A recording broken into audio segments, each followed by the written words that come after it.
ഏതായാലും നമ്മൾ ഈ ആഴ്ചയിലെ ഒരു ലാസ്റ്റ് ട്രേഡിംഗ് ഡേ ആണ്. ഈ ത്രൂ ഔട്ട് ദ വീക്ക് നമ്മൾ പരിശോധിച്ച് കഴിഞ്ഞാൽ കാര്യമായിട്ടുള്ള ഒരു മൂവ്മെന്റ് ഒന്നും തന്നെ നിഫ്റ്റിയുടെ ഭാഗത്തു നിന്നും എസ്പെഷ്യലി എക്സ്പയറിയുടെ ദിനത്തിൽ പോലും നമ്മൾ കണ്ടിട്ടുണ്ടായിരുന്നില്ല.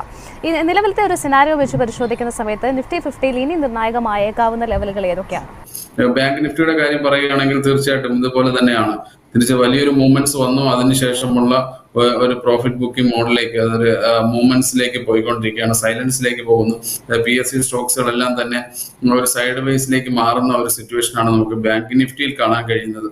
പിന്നെ ബാങ്ക് നിഫ്റ്റി തീർച്ചയായിട്ടും ഒരു വലിയൊരു മൂവ്മെന്റ്സ് വരാനുള്ള സാധ്യത ഇപ്പോഴത്തെ സ്ഥിതിയിൽ എനിക്ക് തോന്നുന്നു വളരെ കുറവാണ്. ഇവൻ നമുക്ക് പ്രതീക്ഷിക്കാവുന്നത് എന്ന് പറയുന്നത് ഒരു 56,000 ലെവലിലേക്ക് ഒരു ബാങ്ക് നിഫ്റ്റി കുറച്ച് സസ്റ്റെയിൻ ചെയ്യുകയാണെങ്കിൽ നമുക്ക് വലിയൊരു മൂവ്മെന്റ്സ് പ്രതീക്ഷിക്കാം. ബാങ്ക് നിഫ്റ്റിയിൽ വലിയ വീക്ക്നെസ് കാണുന്നില്ല, സബോളിയം എല്ലാം സപ്പോർട്ട് ചെയ്യുന്നുണ്ട്. അപ്പൊ എനിക്ക് തോന്നുന്നു അടുത്തൊരു വലിയൊരു മൂവ്മെന്റ്സ് വരികയാണെങ്കിൽ ബാങ്ക് തന്നെ ആയിരിക്കും വീണ്ടും ലീഡ് ചെയ്യുന്നത് എന്നാണ് എനിക്ക് തോന്നുന്നത്.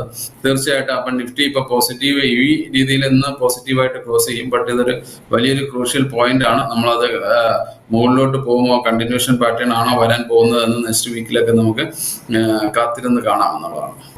ഇനി സ്റ്റോക്കിലേക്ക് പോവുകയാണെന്നുണ്ടെങ്കിൽ സൺ ടിവിയെ കുറിച്ച് തന്നെയാണ് ആദ്യം ചോദിക്കുന്നത്. തീർച്ചയായിട്ടും ഈ ഒരു വലിയ ഇഷ്യൂവിൻ്റെ പിന്നാലെ ഇൻവെസ്റ്റേഴ്സ് കോൺഫിഡൻസ് അല്പം അനിശ്ചിതാവസ്ഥയിൽ തന്നെയാണ്. നിലവിൽ നോക്കിക്കഴിഞ്ഞാൽ സൺ ടിവിയുടെ ഓഹരികൾ 3% മുകളിൽ 3.39% ഇടിവ് രേഖപ്പെടുത്തുകയാണ്. സൺ ടിവിയുടെ ഈ ഒരു പെർഫോമൻസിനെ സാർ എങ്ങനെയാണ് വിലയിരുത്തുന്നത്? കാരണം ഒരു ബേസിക് പോയിന്റ് എന്ന് പറയുന്നത് buy the rumour and sell the news എന്നാണ്. അപ്പൊ ഈ ന്യൂസ് ഇപ്പൊ പുറത്തു വന്നത് ഇതിനു മുമ്പ് നമുക്ക് റൂമേഴ്സ് ആയിട്ടൊക്കെ ഉണ്ടായിരുന്ന കാര്യങ്ങളാണ്. കാരണം നിങ്ങൾ നോക്കൂ, മാർക്കറ്റിൽ കറക്റ്റ് ചെയ്യപ്പെട്ട കഴിഞ്ഞ ഒക്ടോബറിലൊക്കെ മാർക്കറ്റിൽ നിന്ന് അത് 800 ലെവലിൽ നിന്ന് കറക്ഷൻ വന്നുകൊണ്ടിരിക്കുന്ന സ്റ്റോക്സ് ആണ്. അപ്പൊ ഇപ്പോൾ ഓൾറെഡി ഒരു കറക്റ്റീവ് ആക്ഷൻസ് നടന്നുകൊണ്ടിരിക്കുന്ന സ്റ്റോക്സ് ആണ്.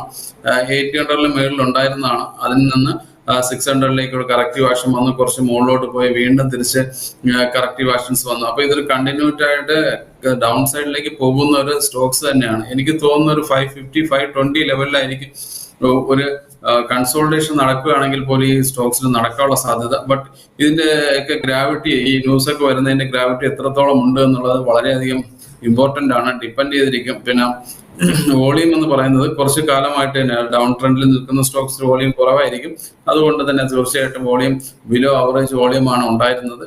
ഇന്നത്തെ സെല്ലിങ്ങിൽ തന്നെയും വലിയ വോളിയം ഇപ്പൊ കാണാനില്ല. ഇതിന് തൊട്ട് 2-3 ദിവസങ്ങൾക്ക് മുമ്പ് ഹെവി വോളിയംസിൽ സെല്ലിംഗ് ഉണ്ടായിരുന്നു.